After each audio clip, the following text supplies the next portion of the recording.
పిల్లలు కూడా ఎవరు మాట్లాడలేదు.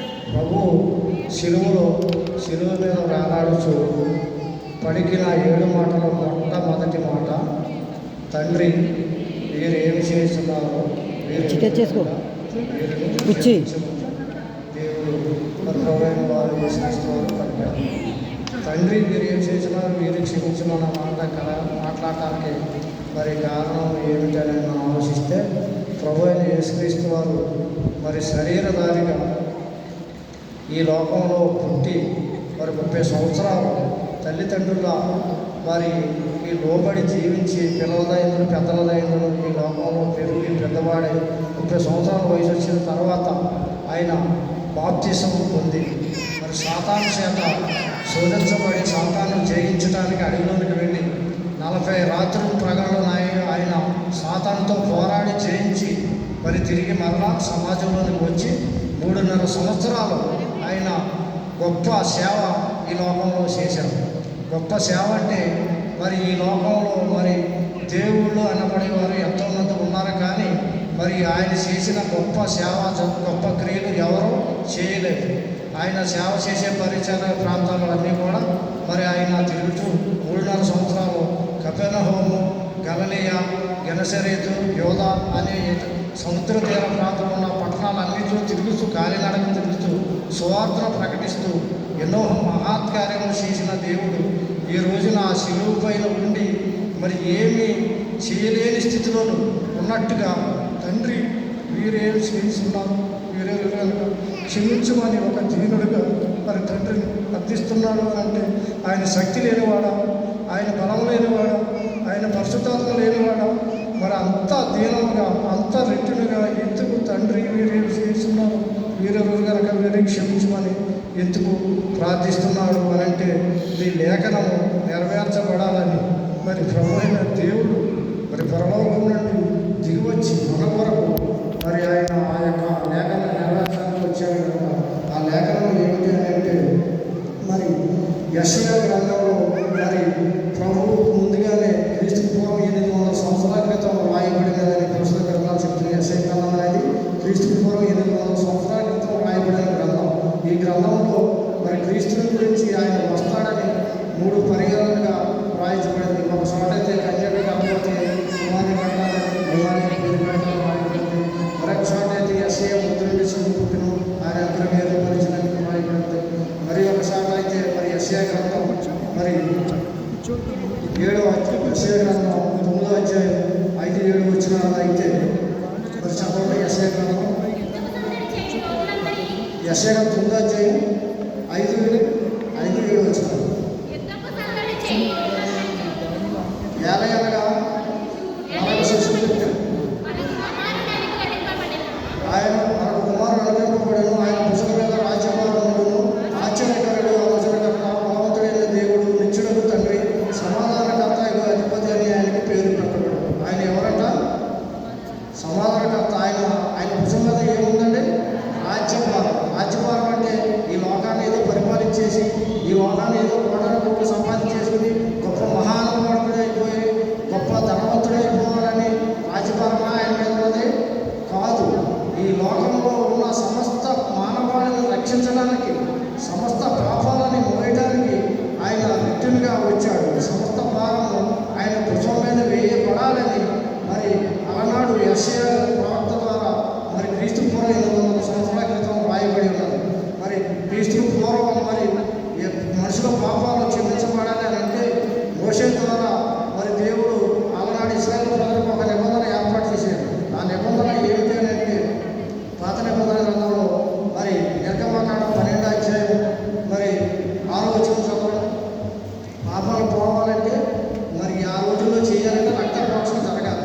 రక్తప్రోక్షణ జరగాలంటే కనుక రక్తం శుద్ధి చేయాలంటే నిర్దోషమైన ఏడాది గొప్పలను తీసుకురావాలి. గొర్రెల నుండైనను మేకల నుండైనను దాన్ని తీసుకురావాలి. మీరేమో దాన్ని ఉంచవాలి. తరువాత ఇశ్రాయేలీయులు రాజకుమారులందరూ అవతల కోటలను ఆయకాలను చదవండి. దాని రక్తం కొంచెం తీసి దాన్ని తిని ఇంట్లో ద్వారబంధముల కమ్ములకు, నిలువు కమ్ములకు, అడ్డ కమ్ములకు దాని రాయమని దేవుడు ఒక నిబంధనను ఏర్పాటు చేసి ఉన్నాడు.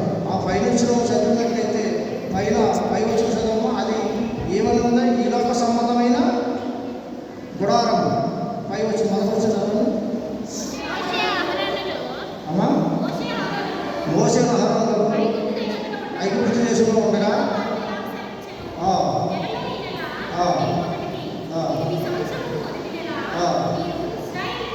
ఇహలోక సంబంధమైన గుడారం, ఇహలోక సంబంధమైన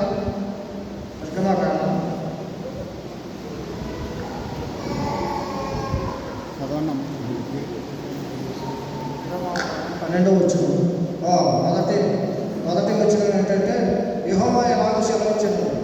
ఐగుప్తు దేశంలో ఆరంభంగా మొదటి సంవత్సరం మీరు ఇలాగా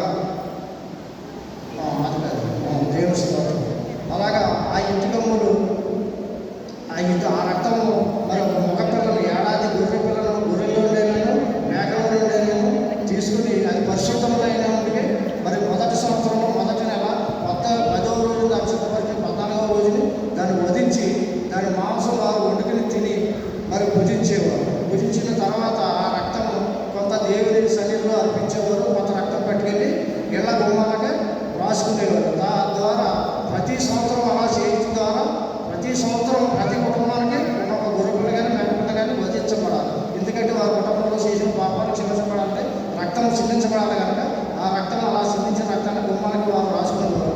ఆ గుమ్మాల మీద రక్తం రాసుకున్నప్పుడు మరి మరణదూత వచ్చినప్పుడు ఆ గుమ్మాల మీద రక్తాన్ని చూసి వారిని తొలగిపోయేదన్నమాట. ఆ విధంగా మరి ఆ నిబంధన పాత నిబంధనలు మోసే ద్వారా దేవుడు ఏర్పాటు చేశాడు. అయితే మరి దేవుడు రాను కాలానుగుణంగా సమయాన్ని మార్చుతూ మరి యెషయా గారి ద్వారా మాట్లాడుతూ ఏమనంటే యెషయా గ్రంథం 1వ అధ్యాయం మరి 11వ వచనంలో చూస్తే ఆయన మాట్లాడిన మాటలు చూడండి.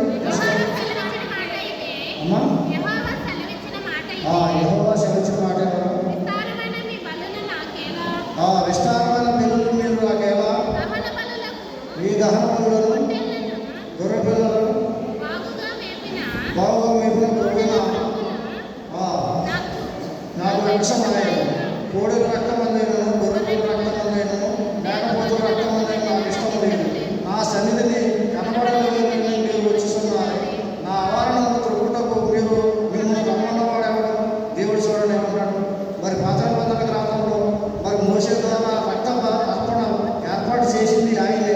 మరి యెషయా గారి ద్వారా కాలానుగుణంగా మన దేవుడిని మాట్లాడుతున్నారంటే మరి ఈ బలి అర్పణ ఎలా చేస్తున్నారంటే వాళ్ళు చేసేది హృదయపూర్వకంగా చేయట్లేదు అనమాట. ఎలా చేస్తున్నారు? వాళ్ళు సంవత్సరం ఒకసారి మన పాపాల నిమిత్తం బలి అర్పించబడాలి కనుక, మన పాపాలు క్షమించబడాలి కనుక ఏదో నామకాంతంగా దాన్ని బలి ఆచరణ అర్పించేవారు కానీ పరిశుద్ధంగా ఆచరించేవారు కాదు. అందుకే దేవుడు ఏమంటాడంటే కోడెల రక్తం ఉందేను, గుర్రపిల్ల రక్తం ఉందేను, మేకపోతుల రక్తం ఉందేను నాకు ఇష్టం లేదు. నా సన్నిధిని కనబడవాలని మీరేమో వచ్చుతున్నారు అంటే ఇప్పుడు ఇదివరకు ఆ రోజుల్లో కూడా ఆ ప్రజలు ఉన్నారు, ఈ రోజుల్లో కూడా మనం అలాంటి ప్రజలమే ఉన్నాము. మన దేవుని సన్నిధిలో ఏదో నేను గొప్పగా కనపడాలి, నేను గొప్పగా హెచ్చించబడాలి, లేకపోతే నేను పెద్ద ప్రార్థనా పరుడుగా ఉండాలి, లేకపోతే నేను గొప్ప నీతిపరుడుగా ఉండాలి, కనపడాలనే ఆలోచనతో పోతున్నాం. కానీ నిజమైన ఆలోచన, నిజమైన పశ్చాత్తాపం, నిజమైన ప్రార్థన మనలో లేదు, నాతో సహా కూడా లేదు. నేను కూడా అలాంటి వాడని. మరి దేవుడు ఏమంటాడంటే మరి అందుకనే మీరు నా సన్నిధిని కనబడవాలని మీరు వచ్చుతున్నారు కానీ మీరు నిజంగా నాకు భయపడి రావడం లేదు. మీరు నాకు భయపడి విధేయత కలిగిన రోజునే నేను మీ ప్రార్థన అంగీకరిస్తాను కానీ ఇలాంటివి నేను అంగీకరిస్తున్నాను. ఏమన్నాడు చూడండి అక్కడ, నా ఆవరణ త్రొక్కవాలని మీరు వచ్చుతున్నారు. మిమ్మల్ని రమ్మన్నవాడేవాడు. మీ నైవేద్యములు నాకు రహస్యము గుర్తించుతున్నాను. దాన్ని ఇంకా తేగట్టే అన్నాడు. దేవుడు అన్నాడు యెషయా గారి ద్వారా ఏంటంటే ఇక మీద ఇలాంటి పనులు నాకు అర్పించకండి. మీరు ఏదో నామకాంతంగా చేస్తున్నారు. మీ గర్వాలను చూపించుకోవడానికి, మీ ఆకారాన్ని చూపించుకోవడానికి, మీరేదో పెద్ద నీతిమంతులను అందించుకోవడానికి మరి మందిరంలో కనపడాలని వస్తున్నారు తప్ప మరి నా కోసం రావట్లేదు. కాబట్టి నేను ఇక అలాంటివి నేను